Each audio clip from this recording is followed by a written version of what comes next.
ซึ่งได้มีพิธีมอบรับโครงการก่อสร้างพื้นฐานโครงรางบ้านโพนสีดาและบ้านนาซ้ายขาวเมืองกาสีแขวงเวียงจันทน์รวมมูลค่าทั้งหมด1ตื้อกว่ากีบในวันที่30 เมษายน 2025ที่ห้องการกสิกรรมและป่าไม้เมืองกาสีได้จัดพิธีมอบรับโครงการก่อสร้างพื้นฐานโครงรางให้แก่2บ้านคือบ้านโพนสีดามูลค่า784ล้านกว่ากีบและบ้านนาซ้ายขาวรวมมูลค่า407ล้านกว่ากีบทั้งสองบ้านเป็นบ้านเป้าหมายของโครงการสร้างแผนกิจกรรมพัฒนาชนบทเพื่อสร้างรายรับให้แก่ชนบทแขวงภาคเหนือภาคกลางของสาธารณรัฐประชาธิปไตยประชาชนลาว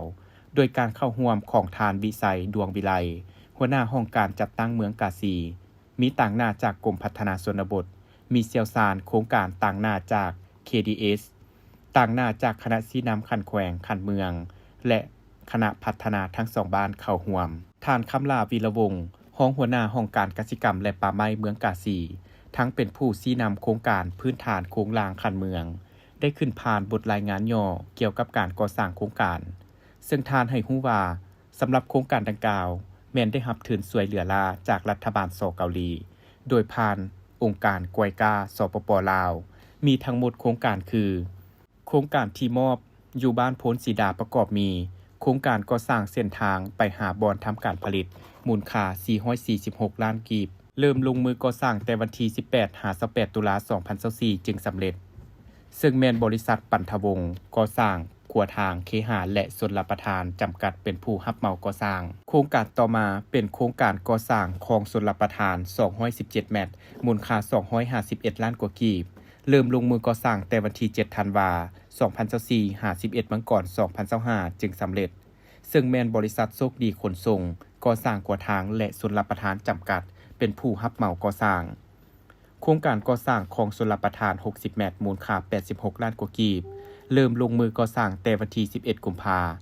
พันธ์ 2024 28 กุมภาพันธ์ 2025จึงสำเร็จซึ่งแม่นบริษัทโชคดีขนส่งก่อสร้างขัวทางและชลประทานจำกัดเป็นผู้รับเหมาก่อสร้างและโครงการที่มอบอยู่บ้านนาซ้ายขาวประกอบมีโครงการก่อสร้างเส้นทางซอยภายในบ้านมูลค่า407ล้านกว่ากีบเริ่มลงมือก่อสร้างแต่วันที่8-18 ตุลาคม 2024จึงสำเร็จ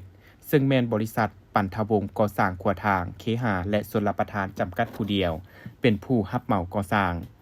ในระยะก่อสร้างคณะจัดซื้อจัดจ้างและคณะรับผิดชอบคันเมืองแม่นได้ลงใกล้ชิดติดแทศกวดกาติดตามอย่างเป็นปกติจนสำเร็จโครงการแต่ละโครงการแม่นได้จัดตั้งปฏิบัติถูกต้องตามการสำรวจออกแบบและถูกต้องตามเทคนิควิชาการทุกประการ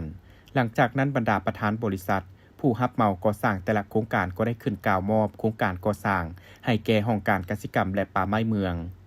ในโอกาสนี้ทางห้องการกสิกรรมป่าไม้ก็ได้กล่าวมอบต่อให้กับบ้านเพื่อนำใช้และคุ้มครองให้เกิดผลประโยชน์สูงสุดโดยซองหน้ากับบรรดาทานที่เข้าร่วมเป็นสักขีพยาน